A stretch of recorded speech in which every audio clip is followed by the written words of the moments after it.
What up, movie disciples and good people of YouTube?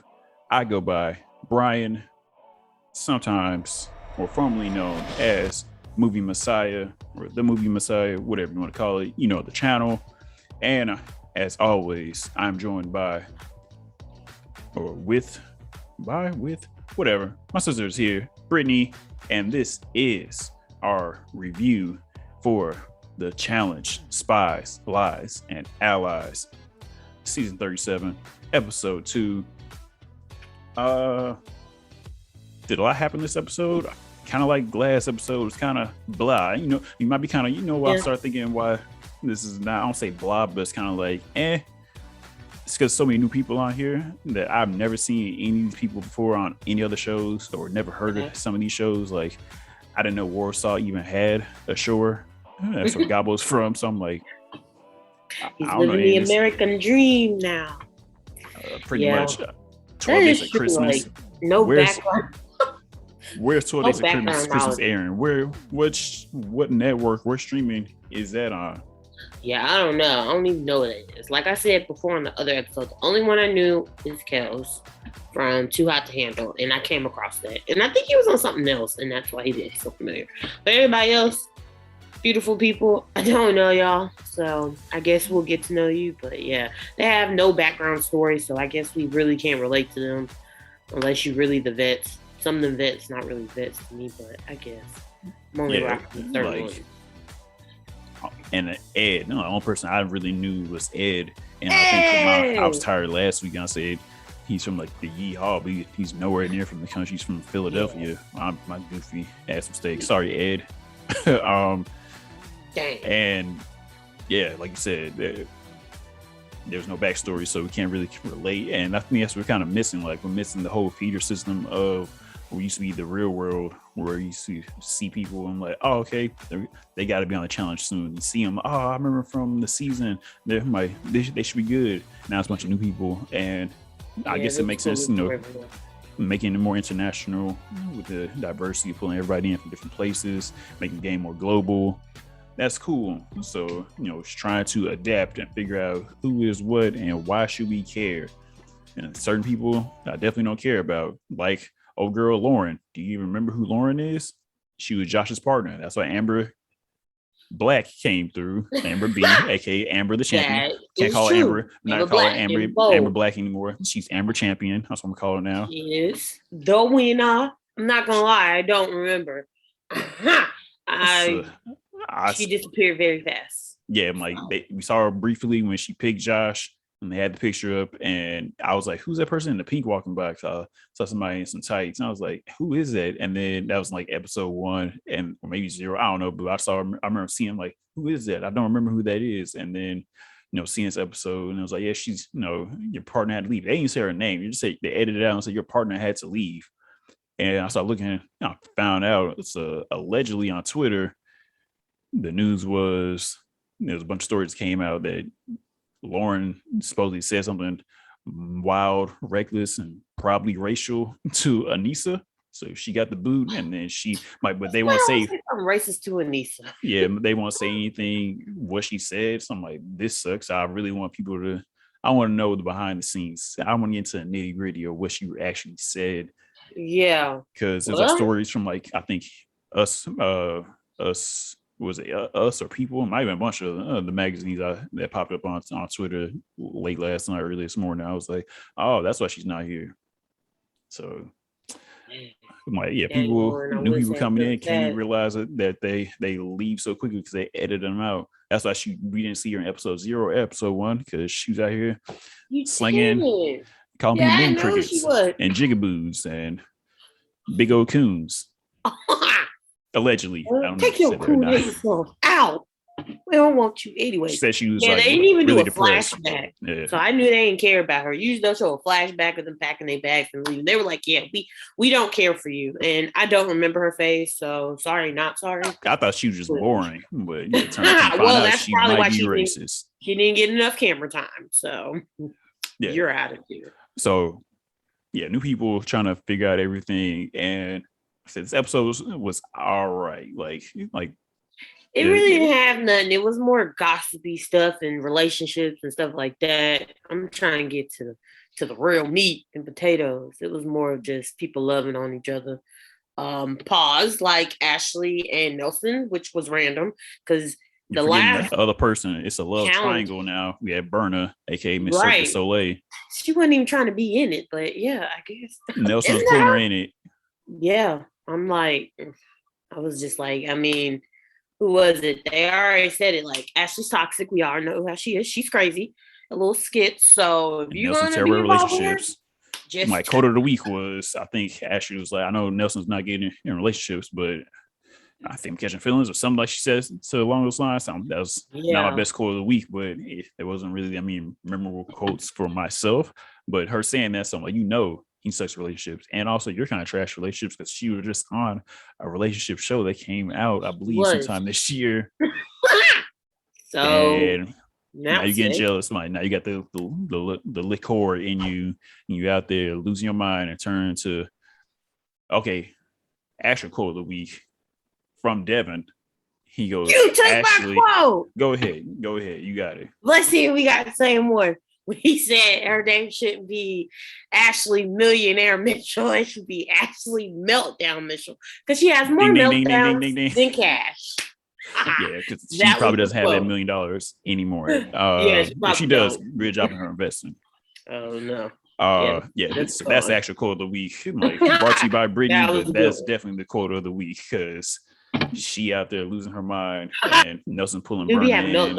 That's half of the reason she went home. Like, I don't know. Maybe that's why her and CT are pretty cool. Because I'm not gonna lie, I love me some CT, but when he first started out, he had a whole lot of meltdowns, more like beat downs, but still, he went home. Both, but CT has graduated from that. He doesn't have a meltdown like that in a long time, and since then, like he's been a champion, a 4-time champion. So so the whole love triangle thing, they go out and they actually like go into the town. Like they gave us some exterior B-roll shots, but I don't know if they actually went out or they just went like down the street to a place. I don't know, but they set up a little spot.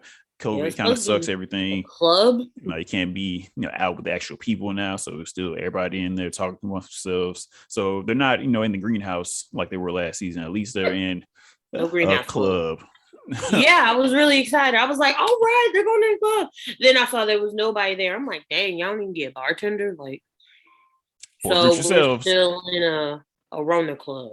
But it's okay. It's a lot of y'all. So technically it is a club with all these people that you don't know. I don't think they went anywhere. I feel like they literally like, all right, everybody hop on some scooters and ride down the street, hop on a Segway, and they just like roll down the street because there's no like unless you see somebody in a van talking, I'm not gonna believe that they're really like they really like anywhere. Panned out and showed the city. I said, you tried to fool me. You tried.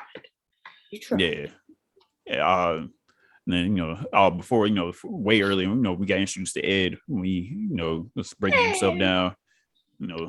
Good old Nelly T. He's just, hey, man, he's just a good old, have a good old time, win some money, go out, have a good time tonight, drink, do your thing, have some fun. I'm like, this dude Nelson, Nelson's never going to win.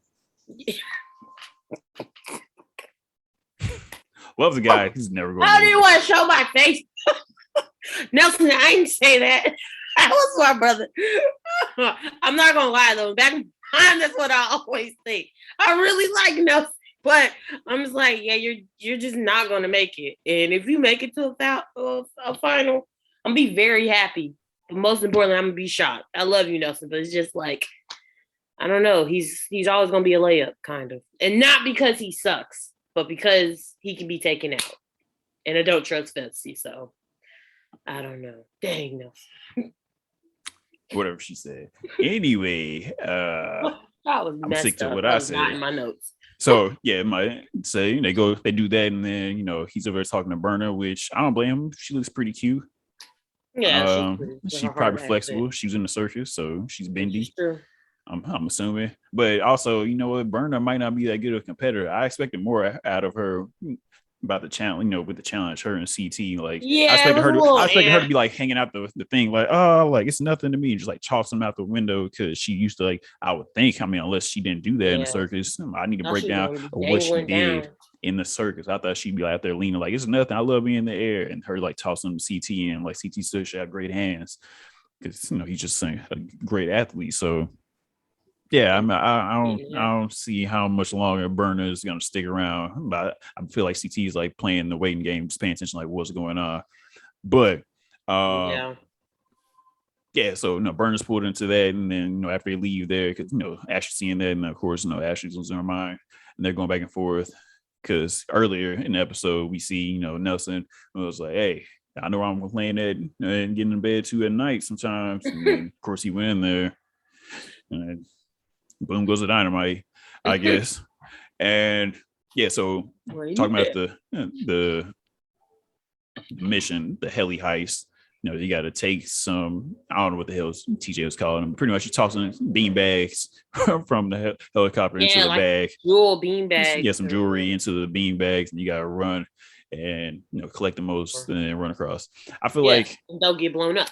Like a lot of these missions right now, especially also the elimination itself. Like the best bet is mainly not to go down to elimination because you're not gonna win anything. You're not getting a skull like we were the past couple seasons. And like, what's the point in like as long as you don't lose and don't put a target on your back, you should be fine for right now. Kind of coast. I mean, I'm waiting for the twist because they keep coming with twists all the time. So I'm waiting for like twists in episode 4 or 5. I'm like, all right, double elimination, or this time you get to win. You get to win this flat screen TV that comes with free streaming for everything for 6 months. They stopped giving away the prizes. Like last time they gave away prizes. They did. Like, I think they used all their money for locations because these locations have been getting better and better. I'm like, I just win this money and stay in this nice house. There's no incentive. I'm like, yo, Brian, you get to win, free a 6 months supply of great socks and drawers from Calvin Klein. I'm winning this challenge today. I need some socks and drawers. Let's go. Yeah. Let's go. They just need a little bit more incentives throughout because I'm like, the cash is great, but I ain't getting that cash until I make it to the end. And that's if I make it to the end, if nobody's coming to cut my head off. So yeah, give me a motorcycle or something, how we did. Scooter, something. Yeah. I'll take a skateboard. Give me something. Damn, a basketball. Shit. A hoop. Give me a commercial. I don't know. A basket. Yeah, I'll do a commercial. Thank you. I'll do a commercial for MTV. Something.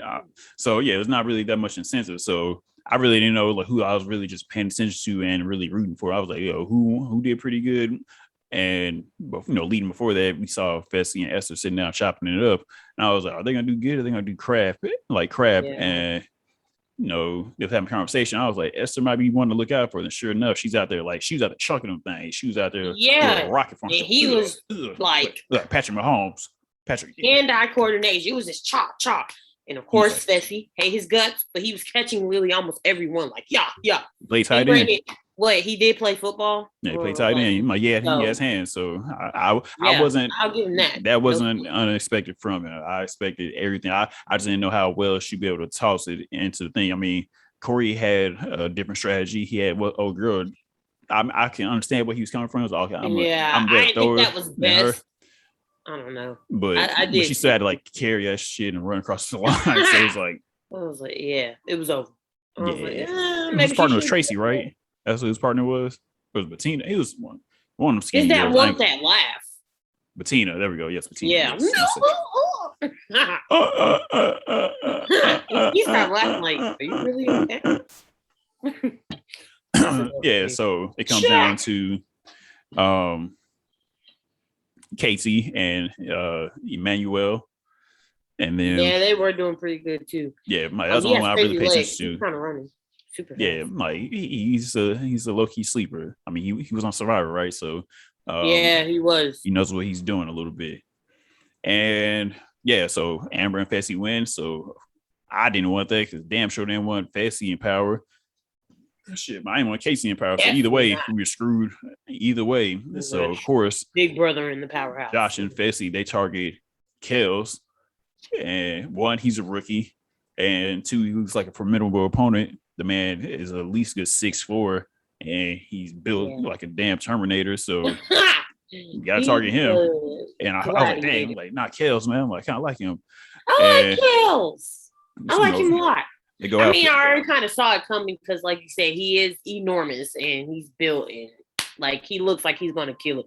I just feel like he wasn't kissing Fessy's butt, so Fessy's like, "Cool, we're just gonna take you out." And he was just like, "I don't want to scratch your back or whatever." He said, "Skins," because of where he's from, and he was just like, "Oh, okay, so you don't want to do me no favor? Cool, we're sending you in there." I'm like, really? He was already doing that anyway. I think Kelz Probably. Fessy just want to see what he was going to say, which I would have done the Yeah. same thing. I'm like, bro, what are you talking about? And Kelz was, bruv, what are you talking about, bruv? Like, And I'm like, Kelz already knew what was up. He was like, why are you coming to me just out of nowhere? So of course they're coming after him. So I was just watching the after show a little bit, and Josh was like pretty much what I expected.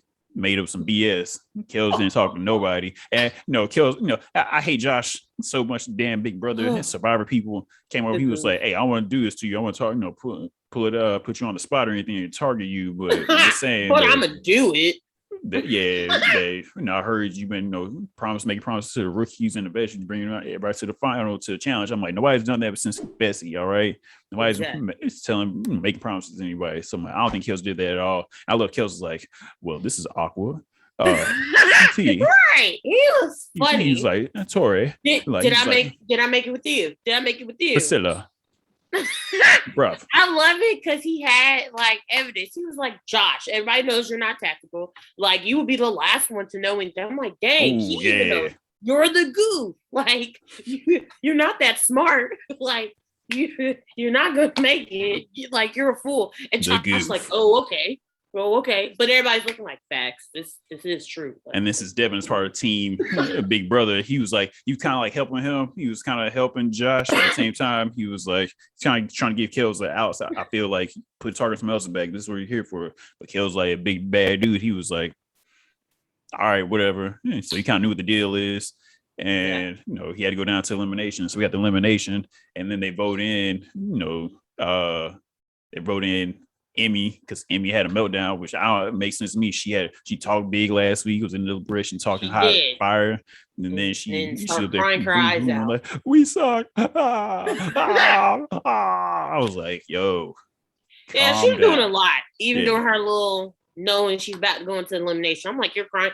I don't know. I feel like you was crying for help. She's like, I stupid. I'm like, I don't know. This is the SOS. Like, just call the hotline. Like, if you really need help. But doing too much with it. And so she gets called down there, and then the next person is like Ed, because he's a rookie, nobody really knows him. Some people, and Ed knew. Yeah, I love his personality. He's like, look, the two baddest down here. I'm like, you better be confident, Ed. Be confident with the opposite height. Loved his energy. I'm like, this is why I'm like, Ed is definitely returning. They're definitely gonna bring back Kelz because he's a monster. Yeah. Those two hitters. And if nobody even knew, which I didn't even know, that Ed engineered, so that was already mind blowing. He was like, I don't have the height, but I definitely got the brain. So I'm like, oh dang. I'm like, so he's like mini CT, but just with energy and no rage. Yeah, cool. So yeah, they had to go down there, and they doing this whole flip a person, grab a puzzle piece, that whole thing. And for some reason, Tracy, he was either grabbing the wrong side of the magnet or she was grabbing it wrong. She was effing up left and right, dropping puzzle pieces. Kelz her benefit of doubt. I feel she was folding under pressure. Kelz, I love him, but he was kind of too. He's like freaking out, like, oh, come on. It was like, you cannot do that, Kelz. Like, I'm literally have to, because it's a magnet under it to attach to it. I literally have to be calm and steady in order to pull this up. You're literally yelling. And once she had one, he like flipped the whole thing back. I'm like, you better put this girl back. He's like, I'm so sorry. I'm like, the man's a monster. What can you say? But he wanted to win, which is understandable. You never know what you're gonna say in that moment, but you would like to think, oh, okay, I'm like, just try to keep a cool head. Yeah, but I mean, he started to get together, and they started getting together towards the end. But by the time they finally got the last puzzle piece, like Ed and Amy were kind of going through it. And then Devin's trying to help him out. It's the map of the world. He's like, I got it. No. I know. It was like, oh, good. Okay, cool. Devin's used to working with dumb people, so I understand. So they figure it out, and Ed and Amy win the elimination. So Kelz and Tracy, don't care about Tracy. She's not coming back. Probably not. Kelz has to leave, and I like that Kelz, he wasn't too mad about it. He was just like, okay, well played, mate. Like, it's Well business. played, bro. Yeah, it's business. It's how he said business, though. Like, Business. I'm gonna be back, and I'm gonna take care of my business when I come back. Yeah, So, that's all y'all get it. I was coming for y'all next. I'm like, but I'm saying it's a game, bro. And beautiful accent. I'm not gonna lie, I saw this. So I really thought he was flicking them off, or maybe it was my TV because I was thinking the same thing. I was like, man, we need IMAX for this. We need the screen to open up a little bit more. I was like, oh. I was like, I don't think he did that. He might have been like, yeah, I was like, I can't tell. It was giving maybe me something they do overseas vibes. in the UK. It's like hand, bro.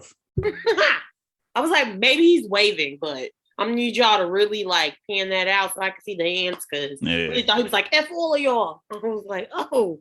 I hope I'm about to finish watching the after show and see if he reveals what happens after he exits.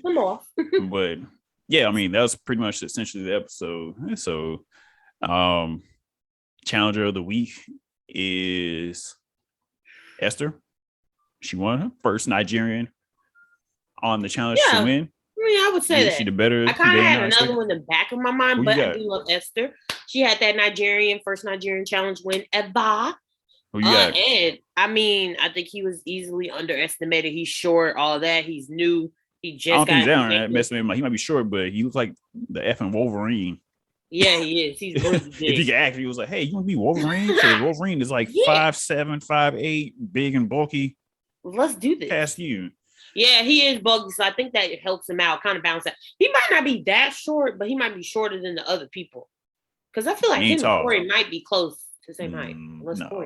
Like Corey's a little taller than you expect. He might be the same height as Nelson because Nelson ain't that tall. Nelson's not. So then he's short because Nelson kind of short. But he won, and I feel like his smarts are really going to help him in the game. So it's between those two, if we can have two. Do you have an order? Like, is it point in even having an order? Because I feel like nothing's really changed. Now, the only thing that really changed is like they changed partners. Like Ed and Amy changed partners. Ed picked Tori. Are y'all gonna stop doing that?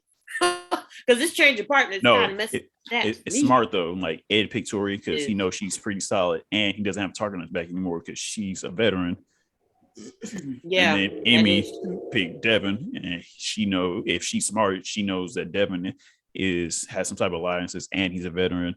And so we got Corey because they said Corey's name early before about throwing him down there into elimination, but he's screwed because he's back on Michelle a little bit because it's two rookies with one another, and people probably are targeting Michelle because she won Survivor and she's from Survivor and she's a rookie. So it's two rookies teaming up again, so they're kind of screwed for next week. I see them probably getting tossed into the thing unless they win, but they can definitely have a target on their back for next week. They do. And I didn't write anything down as far as people like the order. My order definitely didn't change. You want to see the order, go back and watch the last episode. But I believe I had some semblance of an order. I think, did I have? You had Anissa on there. I sure remember that. Partners. Y'all remember that frog from the WB? What? Yes, the racist frog from the WB. And if y'all don't, y'all are too young. Don't be watching this. I wish I had a little top hat. The WB. Do you have a list? Like, is there a point? My list is with yours. But I mean, they keep changing partners, so right now I don't have a steady list of who could be because.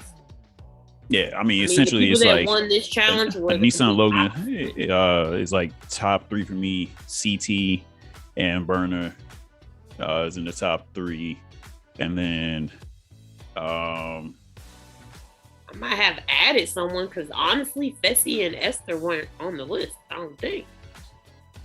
Were they? I mean, they can jump up, but this is the first challenge. I don't know, man. Like she did great. I'm not trying to take that away from her, but at the same time, say, I guess. She did do great though. Manuel and Casey, they're in the top 4. We're gonna do a top 4 from now.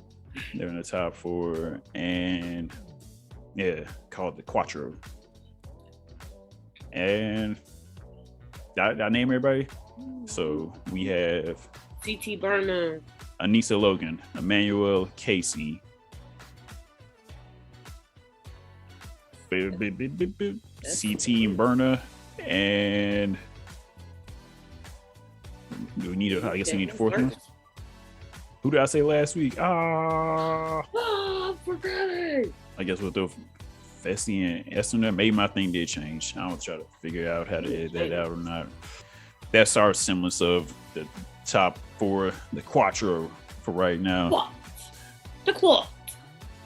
Who we think has the best chance to actually go to the finals. What about you guys? What do you guys think about this second episode of Spies, Lies, and Allies?